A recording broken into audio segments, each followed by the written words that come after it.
Hello beautiful people!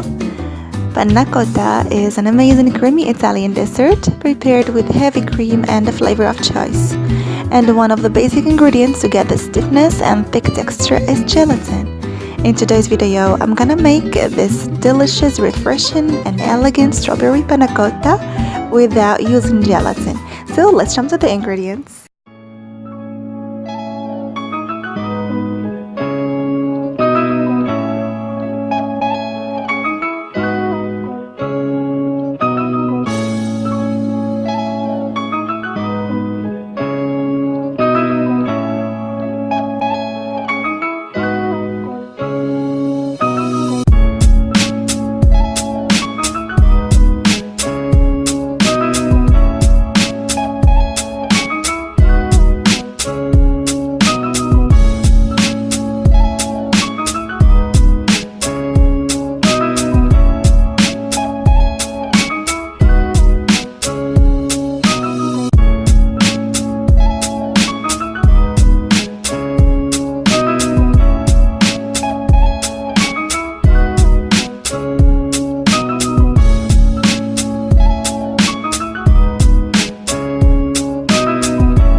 Let me know your feedbacks in the comment section below.